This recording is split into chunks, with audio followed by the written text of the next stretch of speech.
자, 역사를 가장 역사답게 가르친다고 자부하는 황현필입니다. 94강 12.12.5.18 지난 시간에 79년 상황 YH 무역 사건이 있었고 시민당 당사 농성 직후에 김영삼이 국회의원에서 제명되니까 김영삼의 정치적 고향에서 부산, 마산 항쟁이 있었고 그리고 이때 항쟁이 한창일 때 박정희가 시해당합니다. 12.6 사건 그리고 빡빡이 등장 12.12까지 그게 79년 상황이었죠. 그리고 이제 여러분 꼭두각시 대통령 당시 박정희 정권의 총리였던 최규하가 있었습니다만 그럼에도 불구하고 쿠데타가 있었고 80년 갔는데 아니 신군부 주역이 전두환이라는 걸 이제 여기저기서 알게 됩니다. 특히 1980년 4월 달에 여러분 이 12.12 쿠데타가 뭐냐면 그러니까 대통령이 시해당하고 계엄 상태인데 당시 보안사령관 전두환이 계엄사령관이었던 정승화 육군참모총장이 박정희 시해 현장에 있었다는 이유 하나만으로 체포해버린 사건이란 말이죠. 그런데 여전히 계엄은 철폐되지 않고 있는데 보안사령관이 중앙정보부장 서리에 취임한다는 건 이건 누가 봐도 그 전두환이 실세라는 거 아니야. 근데 마침 이 전두환이 TV에 나와가지고 흑백 TV였습니다. 본인은 하는 순간 사람들이 소름 쫙 끼치는 거 아니야. 그래서 여러분 80년에 전두환 좀 물러가라. 신군부 물러가라. 그런 시위를 했겠죠. 그 시위가 서울의 봄입니다. 제가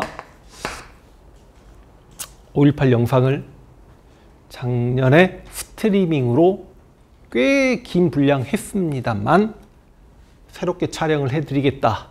그리고 실은 방송국하고도 좀 연계해가지고 5.18 강의도 준비했다가 너무 제가 일정이 바쁘기도 하고 그래서 못했습니다만 5.18은 진짜로요. 제가 나중에 몇 시간 정도 혹은 책으로라도 한번 좀 한 5.18은 아파요. 그 5.18을 들여다보면 너무 아파 가슴이. 그러니까 5.18을 요즘 곡해하고 참 왜곡하는 참 이해를 못하는 사람들. 그러니까 여러분 당시 대한민국의 광주 시민들이 저항을 했던 게 아니라 쿠데타 세력에게 저항을 했잖아요. 그런데 광주 시민들에게 손가락질하는 사람들이 있습니다. 그럼 전두환 쿠데타 세력을 옹호하시는 건가요? 쿠데타 세력에게 독재에 저항을 했는데 하여간 그 서울에서 굉장히 큰 시위가 있었는데 이걸 전체적으로 서울의 봄이라고 합니다. 계엄 철폐해라. 신군부 물러가라. 그런데요. 이런저런 비하인드 스토리 생략하겠습니다. 전두환이 갑자기 5.17 비상계엄을 확대시킵니다. 그러니까 4.19 의거의 배경이 3.15 부정선거이듯이 5.18의 배경은 5.17 비상계엄을 확대하는 거예요. 서울의 봄 당시에 많은 학생들과 시위했던 사람들이 비상계엄을 철폐하라고 했는데 비상계엄을 오히려 전국으로 확대시켜버리면서 전 대학에 휴교령을 내린과 동시에 갑자기 뜬금없이 김대중을 왜 구속시키는데 이래서 광주가 선택당해졌다라고 이야기하는 겁니다. 김영삼이 제명당하니까 김영삼의 정치적 고향 부산 마산에서 시위가 일어난 걸 봐라. 아니 비상계엄을 확대하면서 왜 김대중을 구속시키냐. 그럼 광주에서 시위가 일어나겠지라고 예상했고 전두환 입장에서는 어느 지역에 시위 소요가 일어나면 그 시위 소요를 해결하고 군인으로서 나라를 안정시켜야 되니 어쩔 수 없이 권력을 잡았다라는 정권 획득의 명분을 만들려고 광주를 선택한 거였습니다만 실제로 5월 18일도 광주는 시위조차 없었고 조용했습니다. 학교 좀 들어가려고 짱돌 몇 개 던지고 그 정도가 다였는데 그냥 경찰들이 아니 공수부대들이 돌격 앞으로 해가지고 개모의판 찍어버리고 군인이 먼저 시민들을 타격하니까 시민들이 분노해서 들고 일어난 거죠. 정확하게 선후관계를 가려야 되는데 그걸 안 가리더라고. 그래서 바로 5.17 비상계엄 확대 때문에 5.18 광주 민주화 운동이 80년에. 근데 5.18 광주 민주화 운동 자체를 가지고 비하인드 스토리를 제가 한도 끝도 없이 이야기할 수는 없는 거고 이 강의에서. 이러면 이 시간은 다 끝난 거예요. 79년에 12.12 그거에 대한 반발 서울의 봄 5.17 비상계엄 확대 때문에 5.18 광주 민주화 운동입니다. 대신 나중에 이제 4.19, 5.18 6.25 항쟁을 한꺼번에 비교해야 되는 6.25 항쟁 할 때쯤에 비교를 한번 할까요?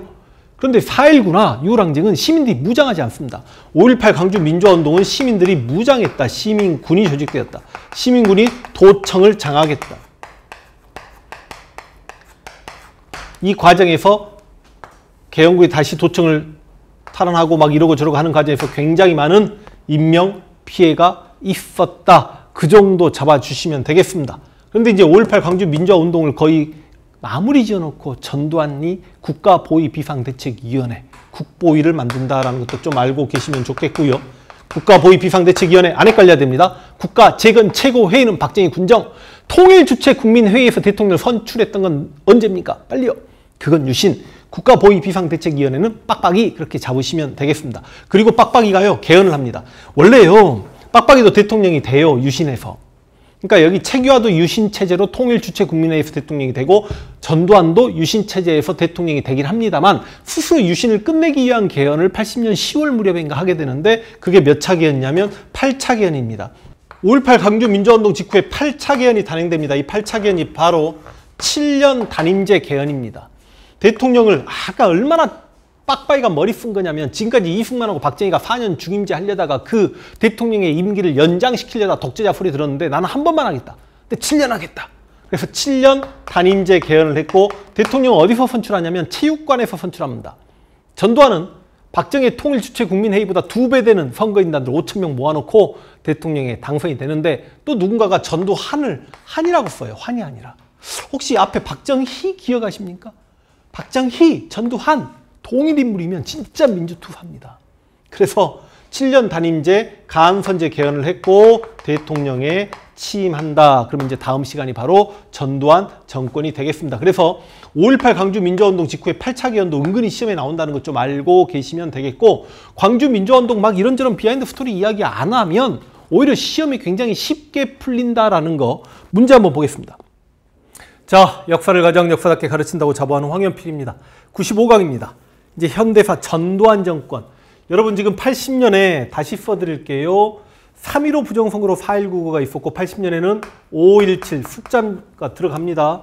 5.17 비상계엄 확대로 인해서 5.18 광주 민주화운동 물론 그 직전에 서울의 봄까지 이해하셔야만 하겠습니다. 이걸 진압하고 국보위 만들어 놓고 정당을 이제 전두환이 하나 만드는데 그 정당이 민주정의당, 민정당 만들어진다는 것도 알고 계시면 좋겠고 지난 시간에 여기 8차 개헌까지 공부했죠. 이 8차 개헌이 뭐죠? 유신을 끝내고 7년 단임제, 가안선제 개헌이었다는 말씀 드리겠고 그래서 81년에 취임을 해요. 전두환이. 그러니까 전두환이 대통령을 2번 합니다. 유신체제 80년에서 대통령을 하고 81년에 7년째 대통령이 취임을 하는데 여러분 뒤에 조금 좁은 관계로 7년이지만 7년을 조금 좁게 줄여 나갈게요. 88년까지 이렇게 전두환이 대통령을 합니다. 그러니까 우리가 대충 이 시기를 신군부라고 해도 되는 시기죠. 신군부. 그리고 이제 이건 전두환 정권이야. 그러면 이 전두환 정권은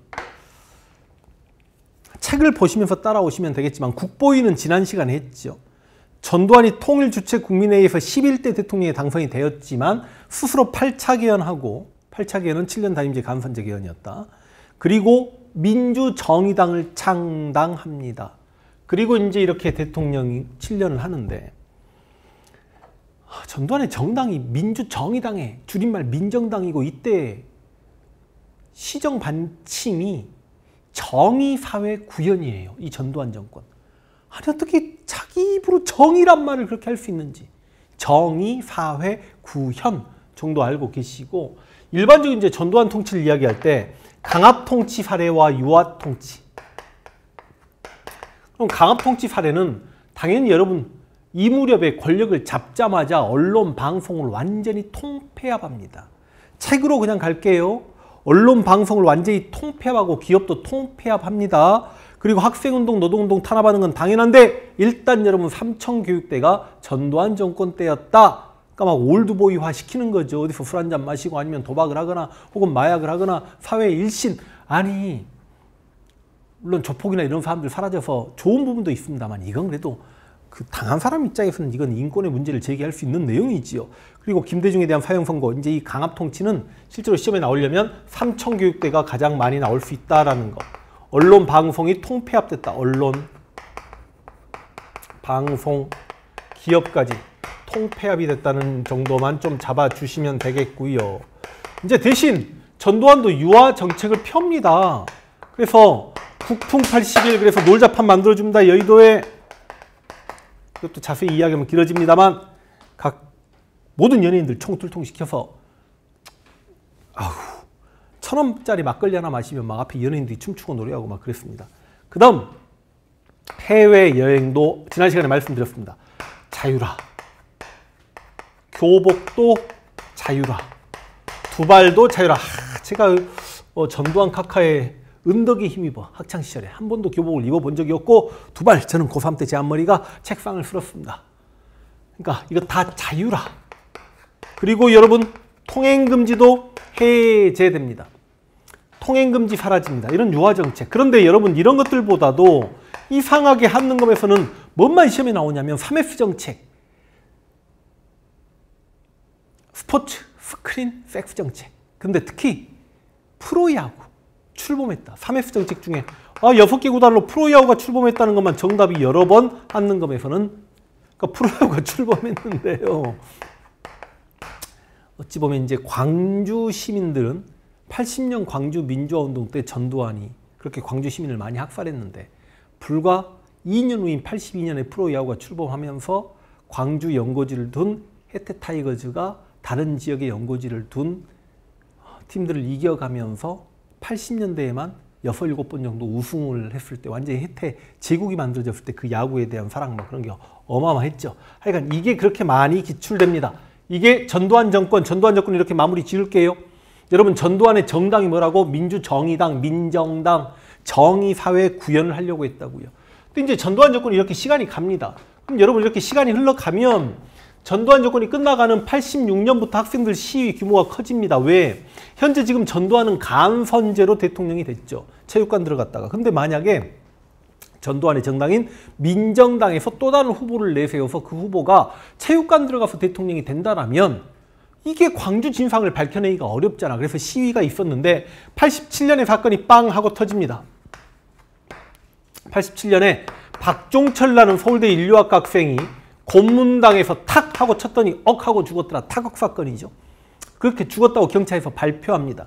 그 박종철 고문치사 사건 때문에 분노했던, 그리고 실제로 광주 민주화운동 당시 대학생이어서 광주의 실정을 알고 있었던, 그러나 지금 회사에 취직해서 넥타이를 메고 나름대로 블루칼라로 근무하고 있었던 사람들이 서울시청 앞으로 쏟아져 나오기 시작합니다. 그래서 학생을 고문해서 죽이는 전두환 정권 물러가라. 그리고 직선제 개헌을 해달라. 직선제 개헌 요구.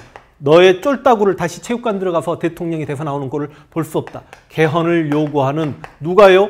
시민들과 그 다음 누구? 넥타이 부대 넥부하고 쓸게요.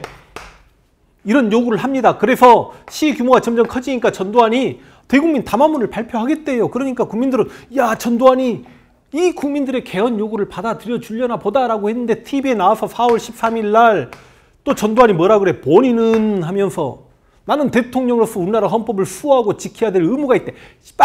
지금까지 헌법들 보시라고요. 권력자들의 입맛에 맞게 마음껏 뜯어 고쳐졌는데 이제서야 국민들이 좀 우리가 우리 손으로 대통령을 뽑아보자라고 개헌을 요구하는데 독재자, 권력자 대통령 새끼가 싫대. 이게 바로 4.13 호헌 조치입니다. 헌법을 수호하겠다는 조치. 그러다 보니까 이제 시위 규모가 확 커져버리죠. 이 시위 규모가 커졌는데 누가 연세대학교 학생인 이한열이 체류탄 맞고 피 흘리고 쓰러지는 장면이 또 사진에 찍혔고, 또 이한열 열사가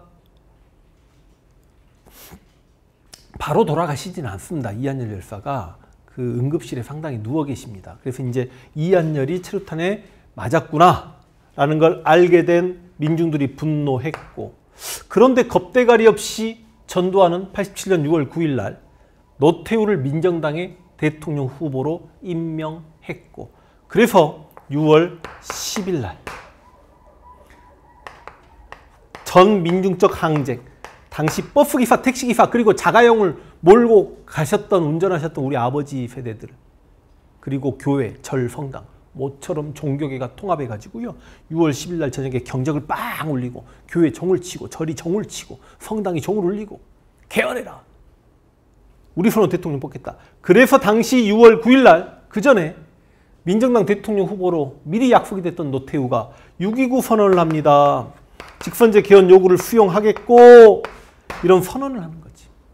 그 6.29 선언에 입각해서 바로 직후에 개헌이 됐는데 그 개헌이 그렇게 시험에 잘 나오는 좁을까봐 이리 가겠습니다. 몇 차 개헌이에요?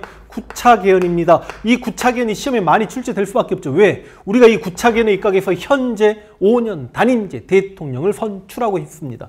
9차 개헌 몇 년 단임제? 5년 단임제. 이게 바로 그 유명한 6월 항쟁입니다. 여러분 6월 항쟁에서 가장 시험에 잘 나오는 포인트는 뭘까요? 4.13 호원 조치. 그러나 6월 항쟁. 그리고 몇 차 개헌? 9차 개헌. 9차 개헌은 5년 단임제 직선제 개헌. 그러면 여러분 88년 2월에 전두환의 임기가 끝나고 87년에 이렇게 9차 개헌까지 했으면 87년 말에 왜냐하면 당선자가 정권을 인수하는 시간이 필요하기 때문에 12월 달에 바로 대선이 치러지죠. 그게 그 유명한 또 87년 대선입니다. 노태우, 김영삼, 김대중, 김종필 1로 3김의 대결. 근데 죽 서서 깨져버렸다고 노태우가 당선돼 버리죠. 그러니까 노태우 정권이 만들어지는 겁니다. 지금 뭘 공부했냐면 6월 항쟁을 공부한 겁니다. 그래서 이제 여러분 박종철이나 이한열 열사 이름이 나오면 당연히 6월 항쟁인 거 알고 계시고 이 연표에는 6월 항쟁을 이렇게 필기를 해보겠습니다. 가장 보기 자료 많이 나오니까 87년에 4.13 호헌조치 쓰고 그러나 60 항쟁이 있었고 그리고 몇 차 개헌? 9차 개헌. 그럼 여러분 여기 95강을 보시면 전두환 정권하고 6월 항쟁까지 이렇게 나오죠. 그리고 327페이지 오른쪽에 가서 보시면 대한민국 민주화 운동 비교가 나옵니다. 4.19, 5.18 6월 항쟁 중에 특히 4.19하고 6월 항쟁을 많이 비교합니다. 여러분 여기 보시면 4.19 직후에 3차 개헌입니다. 3차 개헌, 우리 역사상 처음이자 마지막 우원 내각제 내각 책임제 개헌. 그리고 6월 항쟁 직후에 9차 개헌이라는 거 알고 계시면 좋겠습니다. 4.19 때는 김주열 이름을 기억하시고요. 6월 항쟁 때는 박종철과 이한열 이름을 기억하시면 되겠습니다. 실제로 4.19도 계엄이 선포되고 5.18 때도 계엄이 선포됩니다. 여기는 애초에 비상계엄이 확대되죠. 근데 6월 항쟁 때는 계엄이 선포되지 못합니다. 이유는요. 바로 1년 후에 올림픽을 치르기로 했는데 계엄을 어떻게 선포하냐고. 전두환이 계엄 선포를 못했다. 이 정도 비교를 하시고 이 표를 여러분이 읽어보시면 지금까지 제가 4.19, 5.18, 6월 항쟁 관련해서 시험에 나올 수 있는 모든 내용을 다 집어넣어놨습니다. 가장 중요한 게 개헌입니다. 그래서 여러분 1차부터 9차 개헌 중에 시험에 가장 많이 출제되는 게 3차 개헌하고 9차 개헌입니다. 물론 7차 개헌, 유신헌법 개헌도 또 중요하죠. 물론 여러분 1차, 2차 이승만의 독재를 이야기하는 과정에서 1차 개헌도 시험 출제가 됩니다. 됐나요? 4.19, 5.18, 6월 항쟁. 5.18은 특히 시민군란 단어가 나오면 5.18라는 거 알고 계시고요. 문제 한번 풀어보겠습니다. 327페이지.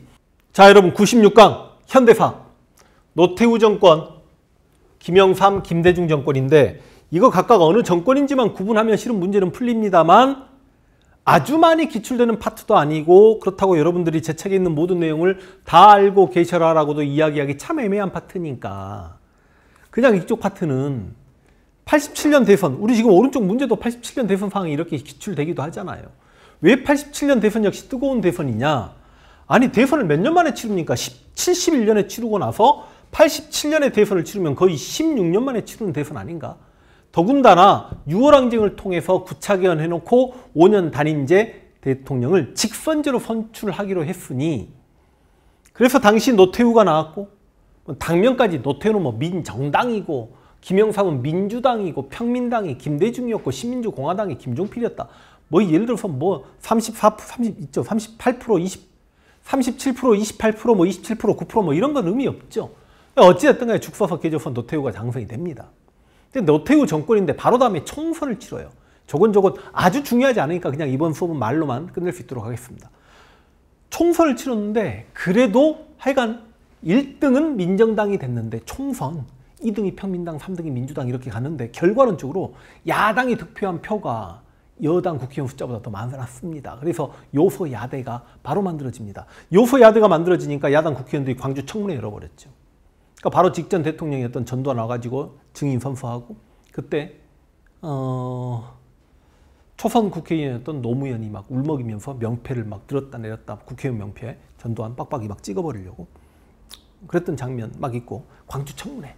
그래서 이제 광주 문제가 시끄러워지고 그러니까 전두환이 내가 백담사 유배가면서 끝내자라고 막 백담사 유배가고 그런 내용이 있었다는 것도 좀 알고 계시면 좋겠고 그러다 보니까 여소야대에서 뭘 못 해먹겠잖아요 노태우가. 그래서 노태우가 김영삼과 김종필과 손을 잡아버리니 이걸 3당 합당이라고 합니다. 거대 여당이었던 민자당이 탄생하게 됩니다. 민자당. 당명 이승만은 자유당, 박정희는 공화당, 여기까지는 상식입니다. 그리고 전두환 민정당, 그리고 노태우 때 민자당. 이 민자당이 신한국당에서 한나라당으로, 새누리당으로, 자유한국당으로, 지금 국민의힘으로 뭐 중간에 한두 개 빠졌나요? 그렇게 가는 거고요. 그 다음 여러분, 올림픽이 88년 노태우 정권 때 치러졌다는 건 당연히 알고 계셔야 되는데, 실제로 이제 이 노태우 정권에서 그나마 시험에 나오는 건 북방 외교입니다. 그래서 헝가리와는 88년에 수교하고요. 헝가리. 소련하고 90년에 수교하고요. 92년에 중국과 수교합니다. 와, 이때 중국과 수교하면서 지금까지 우리랑 절친이었던 대만과 국교를 단절시켜버리는 외교사 공부할 때 국가 간의 의리는 존재하지 않는다는 대표적인 사례. 그래서 그런 일이 있었다는 거 알고 계시고, 서울올림픽 88년에 치러졌다는 건 당연히 알고 계시겠고, 이제 지방자치제 이야기는 조금 어렵게 갑니다만, 여기 6.29 선언이 있었잖아요. 노태우가 지방자치제를 실시하겠다라고 해가지고 노태우 때는 기초의원 선출을 합니다. 그러니까 일부. 그런데 이제 김영삼 정권 때 가서 지방자치제 전면 실시라고 하는데, 주민단체장들, 각 지역의 군수라든지 도지사라든지 시장이라든지 이렇게 뽑았던 게 지자제고요. 그럼 좀 어려워지죠. 그래서 노태우 정권이 이렇게 건너가겠습니다. 이래저래 해서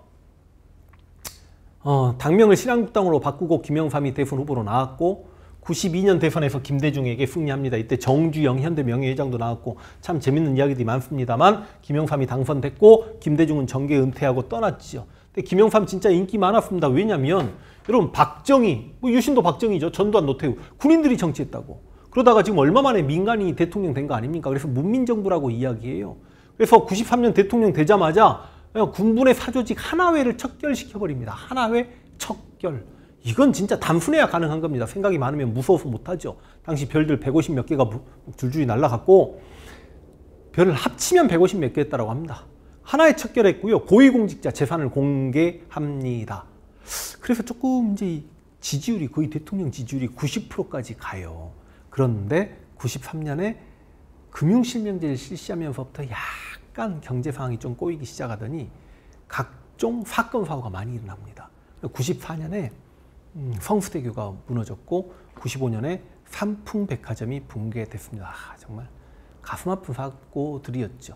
그러다 보니까 이제 김영삼이 자기 인기가 내려간다.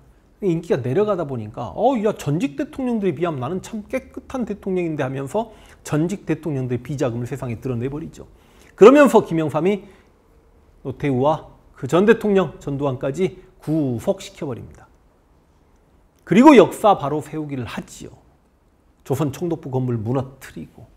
그게 이제 김영삼 정권 때인데, 문제는 경제에서도 이야기하겠습니다만, IMF 경제 위기를 맞게 되면서 1997년에는 지지율이 뭐 최하까지 내려가는, 10% 미만까지 내려가는, 그게 바로 김영삼 정권이었다. 그래서 지금 제가 말씀드린 내용도 쭉 읽고, 경제에서 영어는 김영삼이다 이렇게 공부시키는데, 우루과이 라운드, WTO, OECD, 뭐 IMF, 이건 전부 다 경제 파트 가가지고 다시 한번 공부하겠습니다. 민주노총까지요. 나머지는 금융실명제, 아까 지방자치제 전면 실시도 했고요. 다 한 것 같습니다. 그래서 이것들은 김영삼 정권이야, 그렇게 캐치하셔야죠. 제가 일일이 판사하기에는 조금 시간상, 그래서 이렇게 말로 했습니다. 여러분, 97년 대선에서 김대중이 이회창에게 정말 지는 게임이었는데 어찌저찌 해가지고요, 이회창 아들 2명이 군대를 안 갔고, 뭐 이인재가 내가 박정희 닮았지 않냐 막 그러면서 표를 막 갉아먹기도 했고, 또 IMF 경제 위기가 있었으니까 이제 그만큼 또 여야 정권 교체가 될 수도 있었는데, 김대중이 대통령에 당선이 됩니다. 그런데 당선되고 5년 내내 여소야대 정국이었습니다.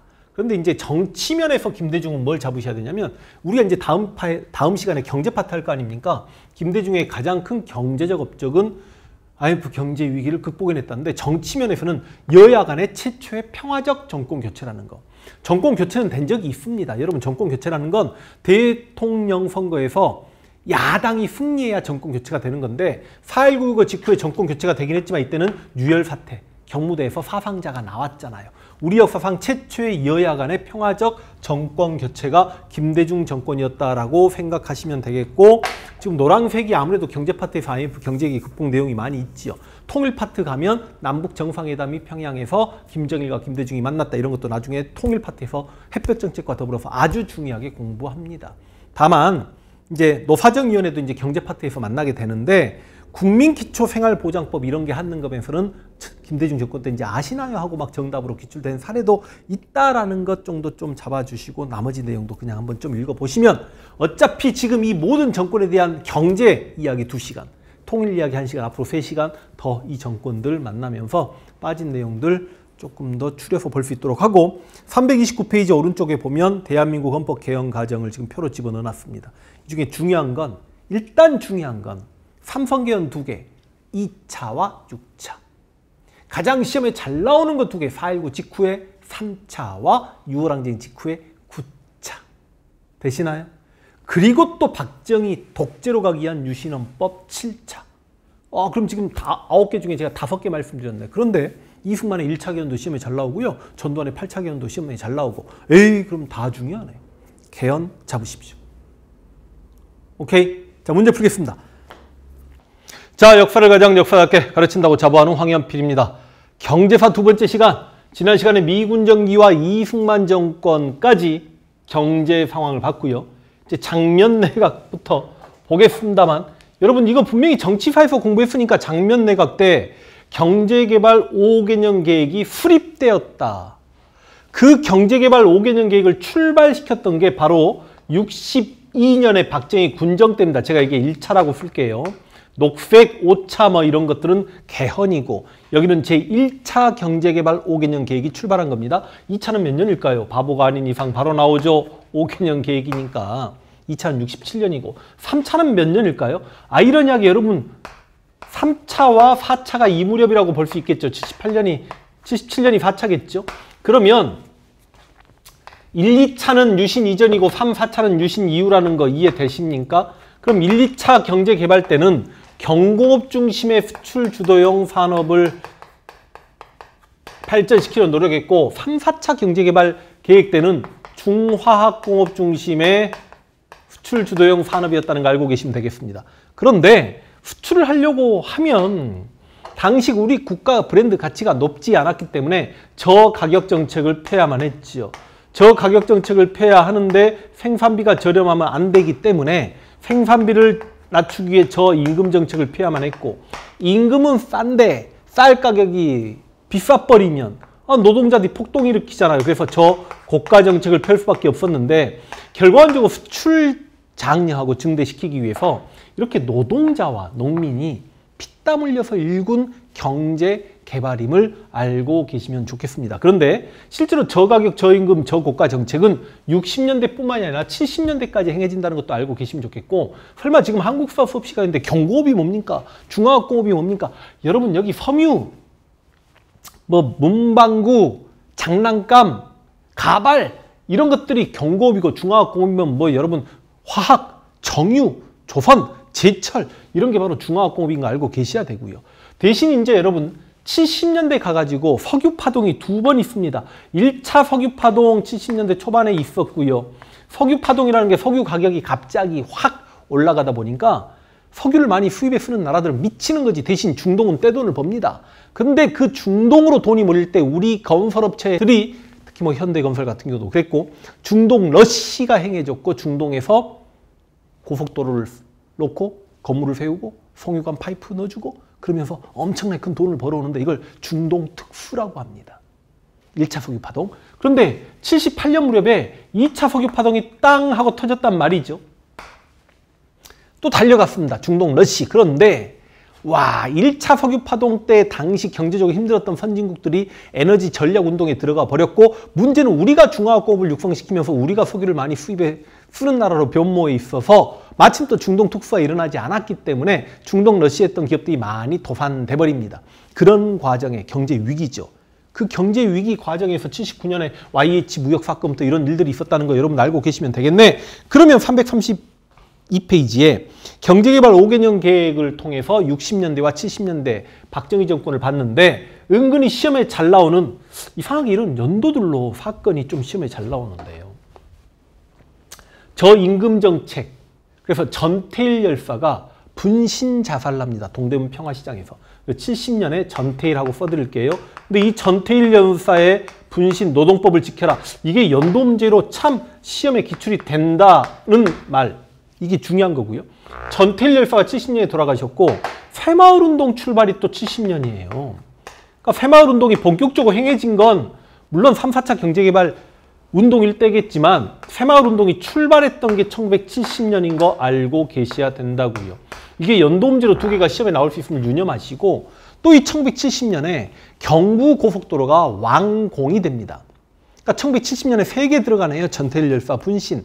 전태일 열사가 분신하게 되면서 당시 학생들도 민주화운동에만 관심이 있었지 노동운동에 관심이 없었습니다만 제야 지식인들과 학생들이 노동운동에 관심을 갖게 되는 거고 새마을운동 70년부터 쭉 가는 거고요. 경부고속도로는 70년에 완공되었다까지 좀 알고 계시면 좋겠고 박정희 정권의 경제정책 물어보는 과정에 시험에 나오는 게 이 77년 무렵에 수출 100억 달러를 돌파하게 됩니다.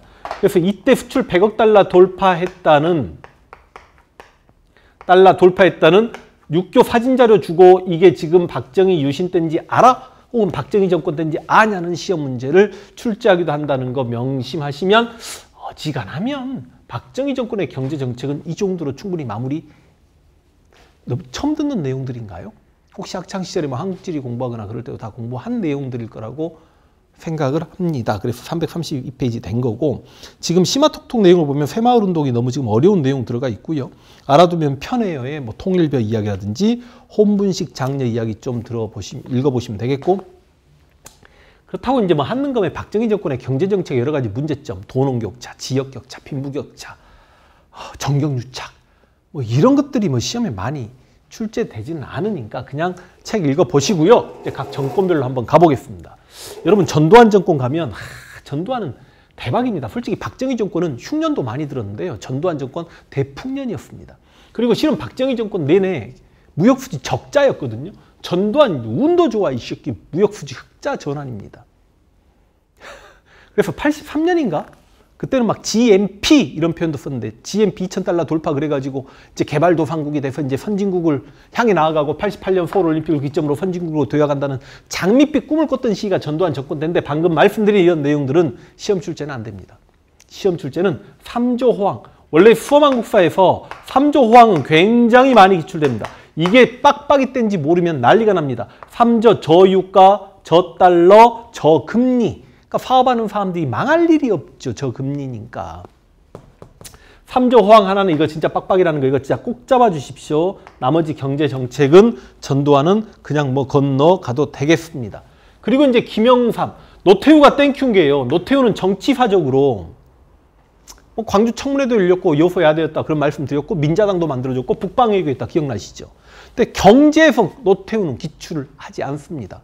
국제노동기구 ILO 가입이 뭐 여러분 이게 91년 10월이다 이러면 너무 어려워집니다. 이런 건 수험한국사에나 기출되는 거니까 건너가셔도 될 것 같고 김영삼 정권 가면 김영삼은 진짜 영어. 그래서 여러분 좀 좁다 여기가. 그러니까 이렇게 잡아보세요.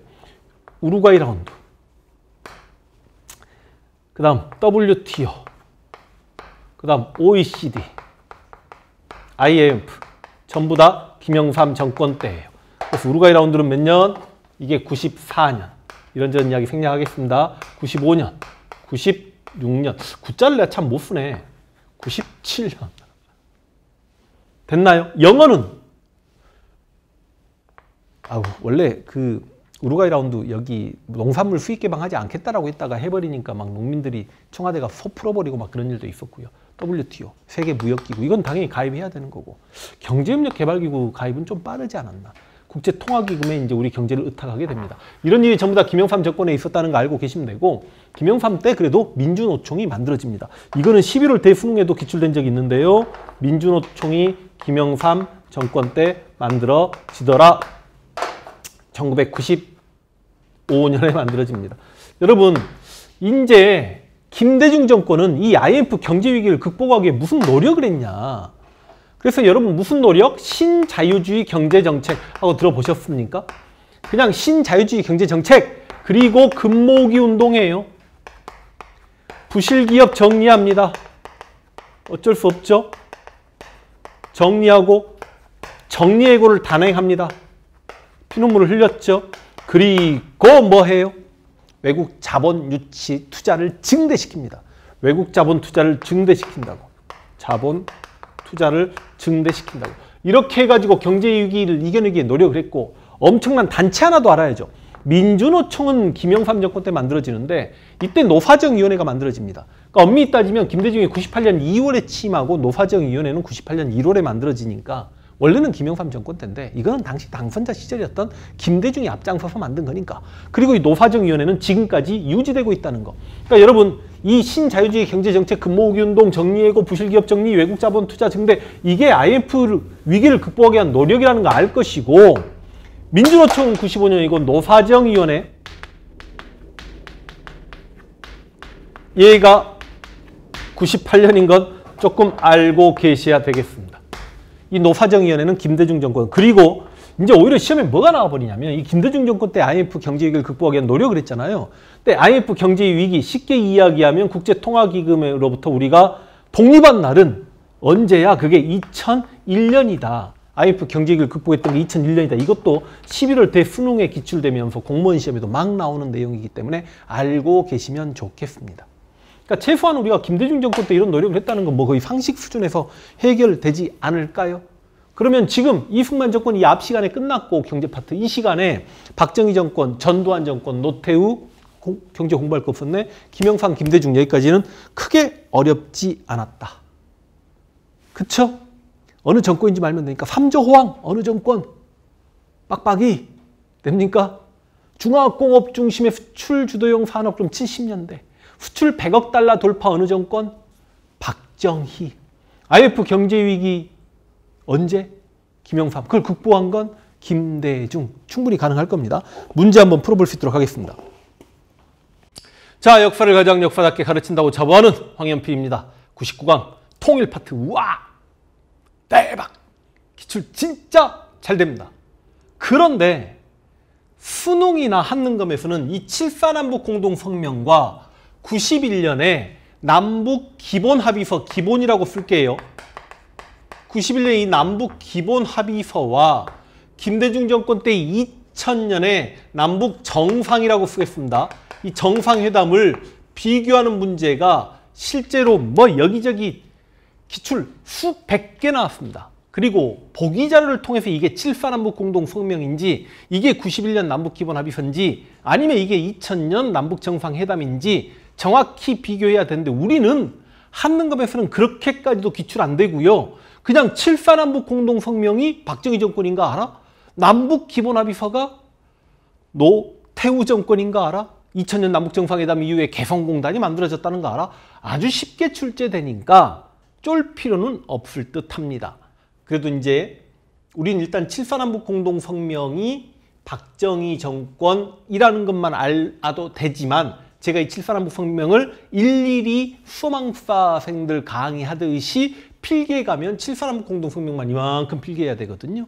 시간이 너무 걸립니다. 그래서 이게 어떤 건지 제가 말로 조곤조곤 해드릴 수 있도록 하고, 일단 한번 처음부터 가보겠습니다.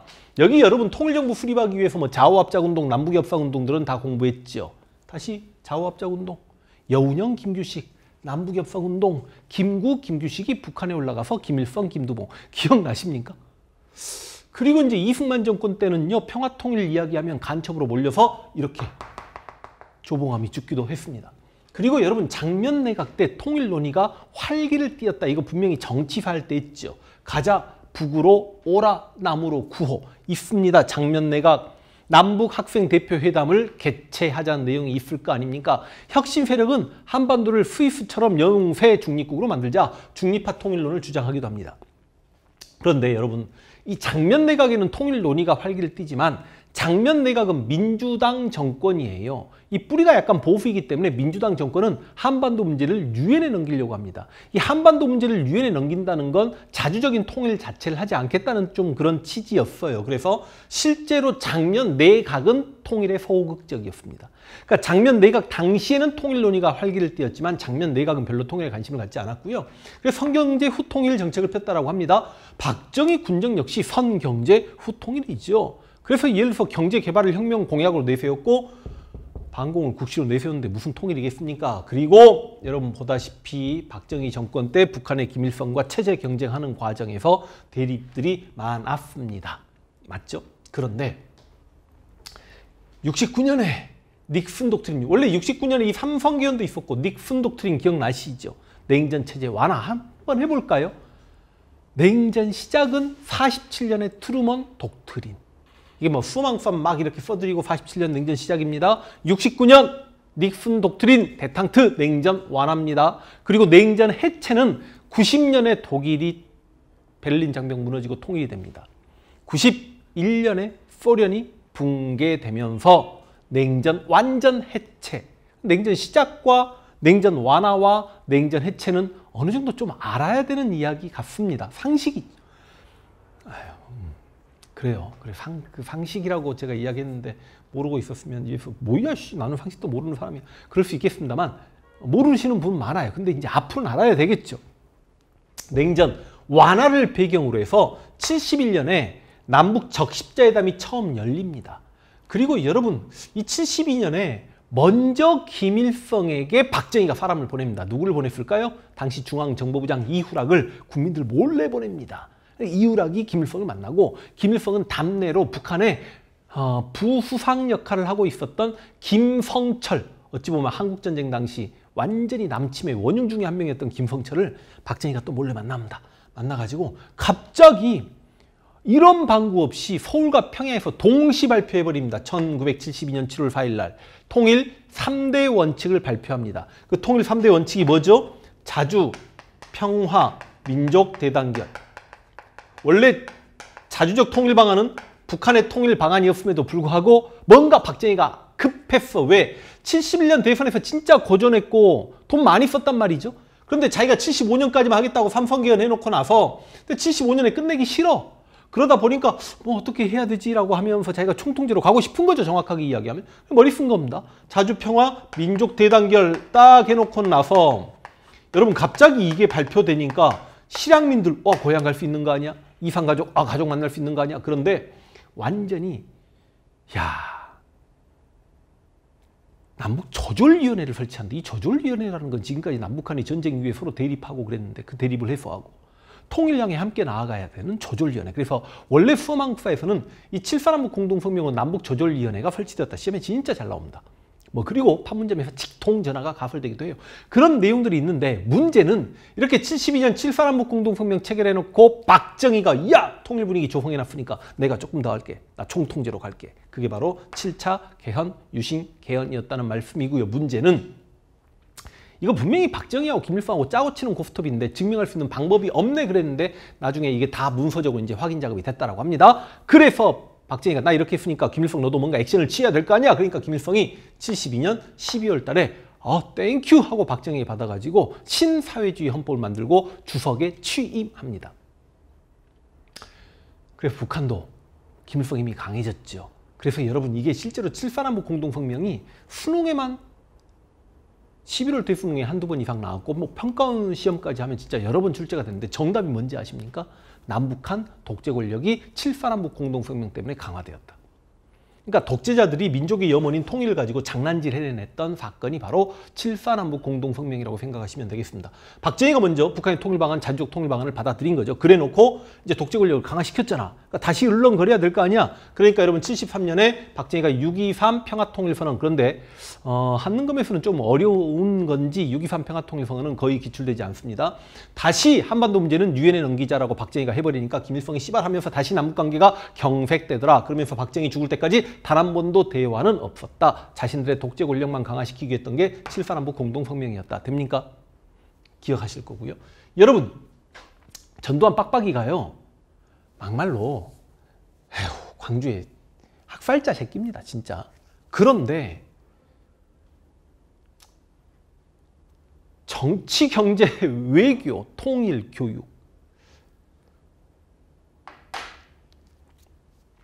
박정희보다는 전두환이 저는 잘했다고 생각합니다. 저 개인적인 생각입니다. 개인적인 생각. 예를 들어서 정치는 둘 다 독재자인데 뭐 할 말이 없죠. 이 새끼는 사람을 더 많이 죽였으니까. 뭐 박정희는 그렇게 치면 뭐 인혁당 사건이나 뭐 사람 많이 죽였죠, 학생들. 근데 어찌됐든 간에 그건 둘째 치고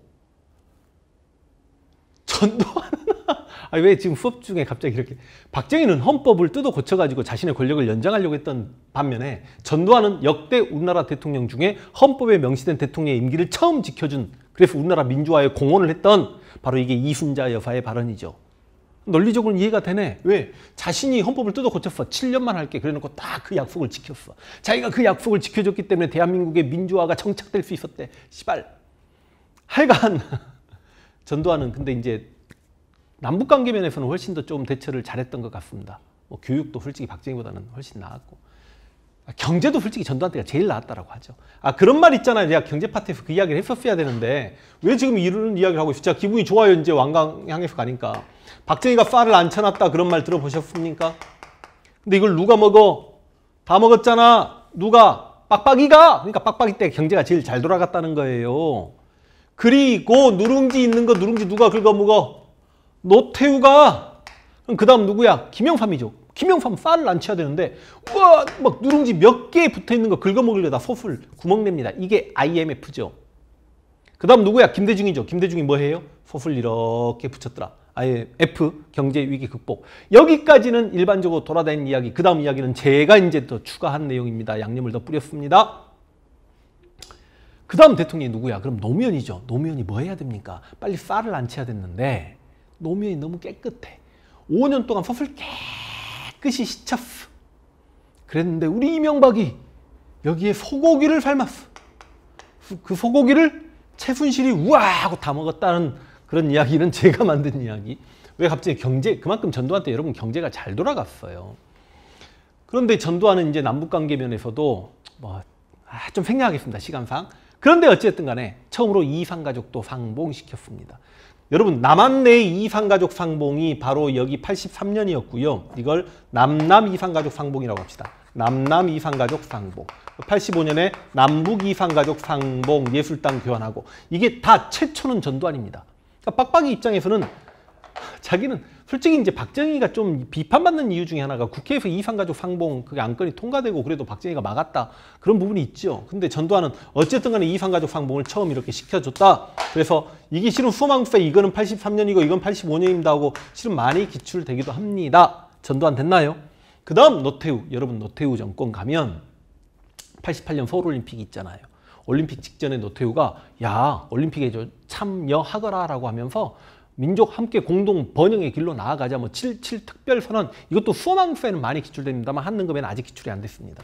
그 직후에 여러분 90년에 무슨 일이 있다고요? 독일이 통일했어요. 91년에 무슨 일이 있다고요? 빨리요. 소련이 붕괴됐어요. 냉전 체제가 완전히 끝납니다. 그 냉전 해체를 배경으로 남북한이 유엔에 동시 가입한 게 바로 91년 9월이 되겠습니다. 이 연도들이 너무너무 중요하겠습니다. 여기 72년 7.4 남북공동성명, 91년 남북기본합의서, 91년 남북기본합의서 체결하기 직전에 남북한이 유엔에 동시 가입, 나 구자를 못 써. 동시 가입했다고요.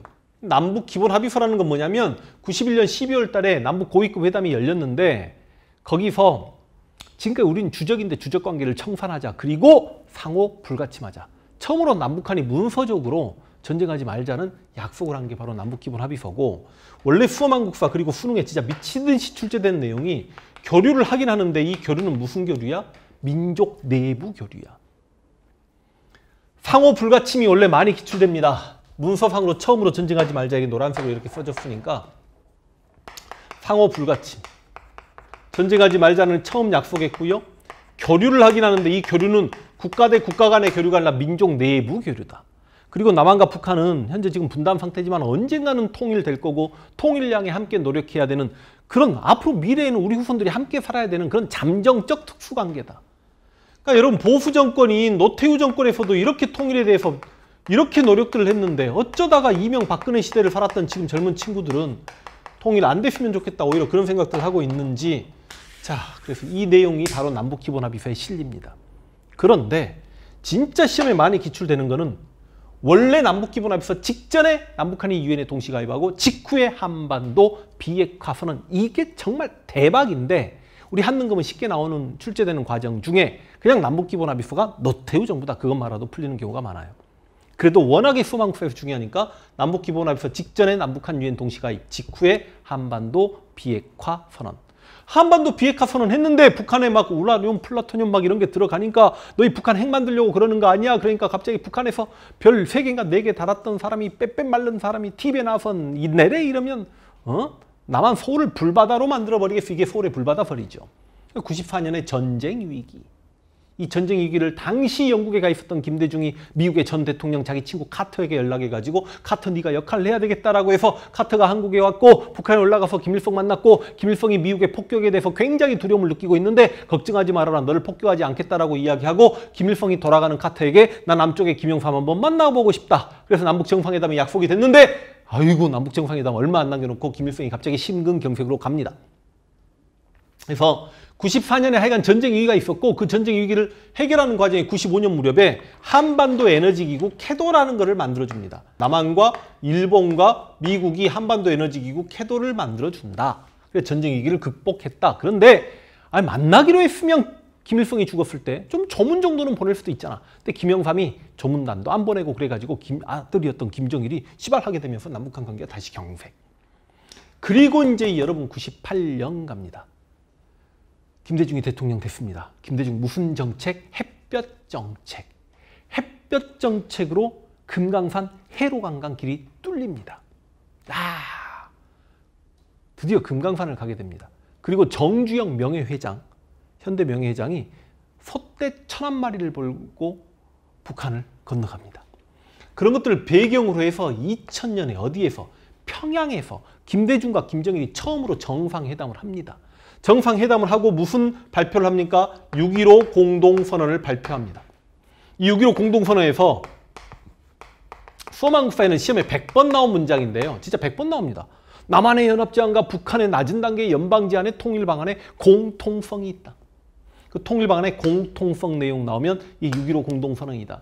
상호불가침 교류 잠정적 특수관계 나오면 남북기본합의서다. 자주평화민족대단결 나오면 7.4남북 공동성명이다. 통일 방안 공통성까지 써드릴게요. 이 내용이 있었다고. 그리고 나서 무슨 발표들을 합니까? 여러분 엄청난 결과들을 이끌어냅니다. 이산가족, 줄였을게요. 이산가족 상봉을 정례화합니다. 이산가족 상봉을 정례화한다고. 정기적 이산가족 상봉을 하기로 한 거죠. 그리고 이산가족 상봉할 수 있는 금강산 면회소를 만들어냅니다. 그리고 철만은 달리고 싶다. 어디에서 어디까지? 경성에서 의주까지 경의선을 복구해냅니다. 대단한 거죠. 그리고 금강산 무슨 관광? 육로관광이 가능해집니다. 그러니까 여러분 남북정상회담 직전에는 금강산 해로관광이 있었고 그리고 남북정상회담 이후에 금강산 육로관광이 있었습니다. 그리고 개성공단을 만들기로 약속을 합니다. 개성공단 합의를 합니다. 진짜. 근데 이제 이명박근혜 시대를 거치면서 이명박이 아웃, 박근혜가 이거 아웃 이렇게 돼버렸죠, 지금. 근데 여러분 이상하게 개성공단이 시험에 많이 나오는데요. 개성공단에 대해서 만들기로 조인식했다. 그러면 남북정상회담이 있었던 2000년 이야기입니다. 근데 개성공단에 드디어 개성에 공장이 만들어졌어. 기공식 같은 걸 해. 기공식을 하면 노무현 정권 가야죠. 이해됩니까? 그런 내용이 시험에 나온 적이 있고 그리고 역시 남북정상회담이 노무현 정권에도 있었습니다. 이걸 14남북정상회담이라고 2007년에 있었습니다. 그러니까 2000년의 남북정상회담에는 00년 연도를 하고 써줍시다. 2000년 남북정상회담에는 김대중이 이렇게 외국에 비행기를 통해서 건너갔던 반면에 여기 07년 남북정상회담, 14남북정상회담은 판문점으로 해가지고 이렇게 노무현이 갔다는 것도 좀 알고 계시면 좋겠습니다. 그래서 결과론적으로 7.4남북 공동성명, 남북기본합의서, 2000년 남북정상회담을 가장 많이 기출한다. 상당히 시험에 많이 출제될 거고 한능검에 50번을 이 문제가 차지하고 있을 겁니다. 제 입장에서는 이렇게까지 해드렸으면 됐고, 문제를 한번 보겠습니다. 자, 역사를 가장 역사답게 가르친다고 자부하는 황연필입니다. 드디어 마지막 강. 와, 이 강의 끝내면 저 완강하는 거죠. 세계문화유산과 세계기록유산, 수험한국사에서는요, 세계문화유산끼리 혹은 세계기록유산끼리 올바르게 묶인 거 골라라 이런 문제가 많이 기출됩니다만, 우리는 세계문화유산이 어느 지역에 있니라고 하면서 지역사와 함께 출제되는 경우가 있고, 세계문화유산의 하나 정도를 보기자로 주고 그거에 대한 단독문제를 물어보는 경우도 분명히 존재한단 말이죠. 솔직히 말씀드리면 오늘 제 강의를 듣고 문화유산 관련된 모든 내용의 한능검 문제를 풀기는 어렵습니다. 그렇지만 이제 강의 취지상 저의 주제별 100강은 빠른 시간 내에 강의를 하는 거니까 오늘 이 시간에는 야, 세계문화유산은 이런 것들이 있고 세계기록유산은 이런 것들이 있다. 그 강의를 할 거고, 혹여나 문화사, 지역사 관련 좀 지역적으로 출제될 만한 것들을 대비하기 위해, 물론 이번 51회 시험을 대비하기는 힘들겠습니다만 나중 시험을 대비하는 과정에서 여러 특강들이 만들어지지 않을까라는 예상을 한번 해봅니다. 일단 세계문화유산과 세계기록유산 여러분들 가보겠습니다. 세계 유네스코 문화유산. 일단 두 문자로 막 세계문화유산 이런 것들이 있고 세계기록유산 이런 것들이 있다 암기하시는 분들이 있습니다만 저는 천재인가 봐요. 저는 그렇게 못합니다.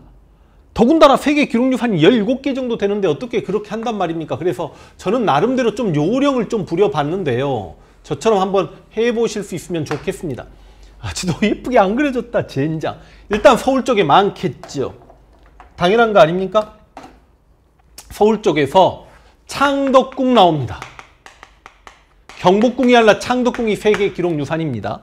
그 다음 역시 서울에서 종묘가 나옵니다. 왕과 왕비의 신주를 모셔놓고 있는 종묘. 개인적으로 경복궁은 19세기 흥선대원군이 만들었지만 창덕궁은 17세기에 광해군이 만들었고, 창덕궁의 비원, 후원 얼마나 아름답습니까? 이번에 드라마 킹덤을 통해서도 그 아름다움은 확인이 됐고요. 바로 서울 밑에 어디가 있나요? 성남에 남한산성이 있습니다. 이 남한산성에서 인조가 병자호란 때 버텼다는 거 알고 계실 거고 물론 항복했습니다만, 그 아래 수원이 있습니다. 수원은 뭐가 있을까요, 여러분? 화성이 있습니다. 화성하면 정조가 생각나죠. 일단 경기권에 이렇게 4개 정도가 떨어지고요. 그 다음 경주에 뭔가 많아요, 여러분. 경주에 당연한 거 아닙니까? 에이 지워지고. 경주에 뭐가 있을까요? 경주에 석굴암하고 불국사를요. 불국사 석굴암을 같이 등재시킵니다. 불국사 석굴암. 그리고 여러분 경주에 정말 여러 역사지구들이 있습니다. 경주 역사지구 그래가지고요. 남산지구, 월성지구, 분황사지구 이렇게 많습니다. 대릉원지구. 너무 어렵죠?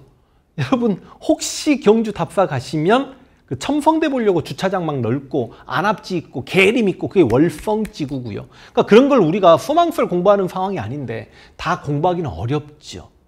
됐죠? 그 다음 여러분 안동에 가시면 하회마을이 있습니다. 이 하회마을과 경주에 있는 양동마을이 같이 등재됩니다. 그래서 안동 쪽으로 체크를 할게요. 하회마을이 더 유명하니까. 하회마을과 경주의 양동마을이 같이 세계 문화유산에 등재가 됩니다. 그리고 남쪽에 이쪽에 살짝 가가지고 합천의 해인사에 가면 해인사 진짜 가을에 가면 단풍 쓰러지게 아름답습니다. 해인사 장경판전 팔만대장경을 보관하고 있는 곳이죠. 이거 좀 몰래 좀 보려다가 못 들어가게 하더라고요. 근데 해인사 장경판전에 보관되어 있는 초조대장경은 세계 기록유산인데 그걸 보관하는 해인사 장경판전은 세계 문화유산이더라. 여러분 보세요. 저는 이렇게 기억을 합니다. 경기도권, 수도권에 4개. 그 다음 경상도권에 4개.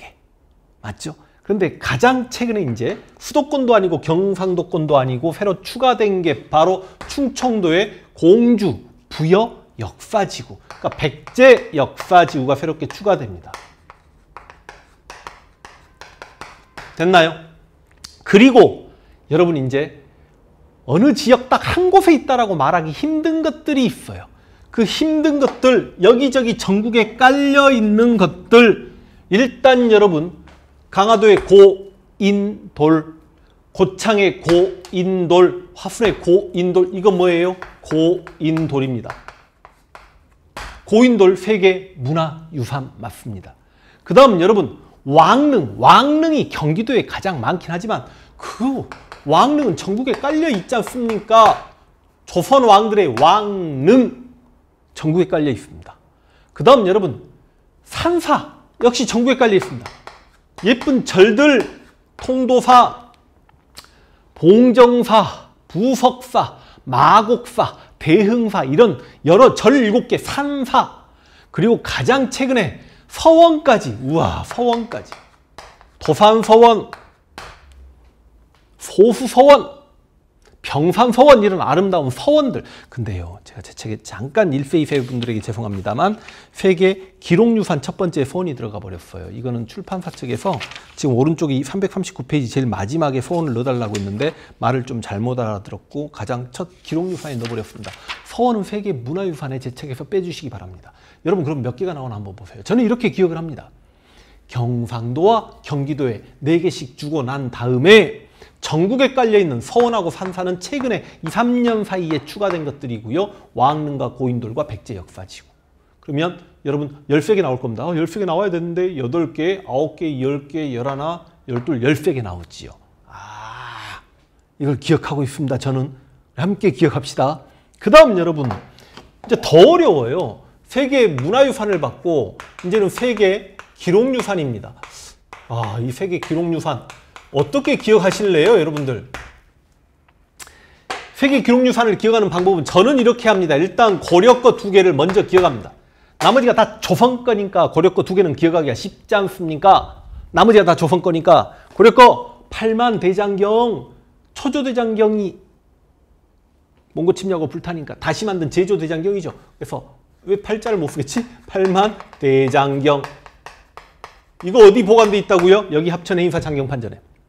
그 다음 직지심체요절 줄여서 직지라고 쓰겠습니다. 세계에서 가장 오래된 금속활자본.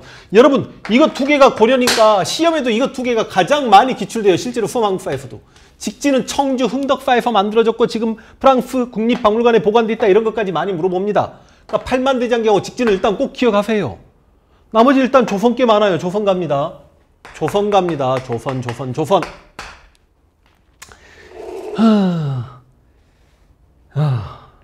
여러분 조선 전체를 계산했을 때 역사서, 조선왕조, 실록하고 바로 여러분이 좀 대답을 하셨으면 이게 세계 기록유산이 아니면 뭐가 세계 기록유산이겠습니까? 실록. 그 다음 조선 전체 승정원 일기라는 게 있습니다. 승정원 일기도 세계 기록유산입니다. 됐나요? 이상하다. 전체 여러분 실록하고 바로 이거 나왔어야 되는데 왕실의궤가 있습니다. 조선이란 나라에만 존재하는 왕실에서 큰 행사가 있을 때 그림으로 그리고 글로 설명한 게 바로 왕실의궤죠. 이 왕실의궤 중에 일부가 병인양요 때 빼앗겨서 프랑스 국립박물관에 보관되고 있는 걸 우리가 2011년에 임대로 돌려받았다. 기억나시죠? 됩니까? 그럼 이게 여러분 조선 전체를 관통하는 조선시대 500년 동안의 승정원 일기, 조선시대 500년 동안의 사고에 보관돼 있다가 지금까지 전해 내려오는 실록, 조선왕조 500년 동안의 왕실의궤. 그리고 개인작품으로 갑니다. 개인작품. 여러분 조선의 가장 훌륭한 군주 누구야? 최고! 세종대왕, 훈민, 정음, 해례본. 그럼 좋아. 세종대왕이면 인정이죠. 근데 조선 후기 어떤 왕을 제일 좋아하십니까? 군주 2명 갑시다. 세종대왕과 조선 후기 정조. 정조의 개인일기 일성록. 그래서 조선 왕의 작품 2개가 있습니다. 물론 훈민정음 해례본이 세종의 업적이냐 아니면 집현전 학자들의 업적이냐 아니면 세종대왕의 아들이었던 안평이나 뭐 수양대군의 업적이냐 말이 많습니다만 세종과 정조로 2개 끊어지죠. 조선을 통틀어서 최고 장수, 실은 조선의 최고 장수 우리 역사상 인류 역사상 최고의 장수 누구야? 이순신이죠. 이순신의 난중일. 세계 기록유산입니다. 됐나요? 우리 역사상 최고 의사 누굽니까? 빨리요. 허준이죠. 광해군 때 허준의 동의보감. 막말로 여러분 동의보감 광해군 때인지 압니까? 하고 시험 기출하는 것에 참 많이 되는데. 그럼 지금 이제 조선을 간통하는 작품과 그 다음에 이렇게 개인의 유명한 인물들 왕 2명, 장군, 의사 이렇게 가고요. 그 다음에 갑자기 최근에 좀 추가가 된 것들이 있는데 유교 책판 최근에 추가가 됐어요. 그 다음 통신사 기록물 최근에 추가가 됐어요. 일본에 건너갔던 통신사 기록물입니다. 통신사 자체가 통신사 기록지 기록물. 뭐 통신사라고만 기억해도 뭐 우리가 무슨. 그 다음 어보라고 이야기하죠. 왕실, 도장, 옥새 이런 것들이 추가가 됩니다. 그럼 최근에 와서는 또 정말 스트레스 받게 현대 시기에, 현대라고 하면 그렇죠. 근현대기에, 근대에서 현대를 이루는 이 시기에 여러 가지 것들 뭐가 추가가 될까요? 국채보상운동 기록물이 추가가 됩니다. 국채보상운동 관련 내용이 추가가 되고요. 그 다음 새마을운동 관련도 추가가 되고요. 그 다음 이산가족 상봉도 상봉 기록 내용도 추가가 되고요. 5.18 항쟁 기록지도 추가가 되고요. 그래서 하나, 둘, 셋, 넷, 다섯, 여섯, 일곱, 여덟, 아홉, 열, 열하나, 열둘, 열세, 열네, 열다섯, 16개가 나오죠. 그런데 이상하게 여기 왕실의궤 말고 실은 화성이 어떻게 만들어졌냐라고 하면서 화성 성역 의궤도 세계 기록 유산이거든요.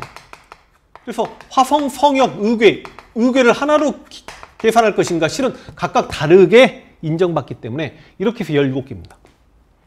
그러니까 여러분 제가 지금 오늘 이 시간에 말씀드렸듯이 이렇게 17개를 능력껏 암기하시라는 이야기까지는 아니고 수험 한국사를 공부한다, 공무원 수험생이다, 무조건 암기해야죠. 이게 17개인 거 알아야 됩니다. 예를 들어서 세계 기록유산이 아닌 것 중에 동국통감, 뭐 대동여지도, 목민심서, 승정원 일기는 세계 기록유산이지만 비변사 등록은 세계 기록유산이 아니다. 이런 것들을 좀 알고 있어야 되는데 우리는 수험 한국사를 공부하는 거 아니니까 최소한 내가 이 시간에는 세계 문화유산은 이런 게 있고 세계 기록유산은 이런 게 있다. 저만 하더라도 이렇게 필기하면서 한두 개 빠뜨려가지고 생각이 안 나면 어떻게 하나 고민했는데 다 이렇게 해결이 되어서 정말 다행이고 문제는 예를 들어서 이런 거 갑자기 보기자로 줘놓고 나서 시험지 출제해버릴 수 있는 거죠.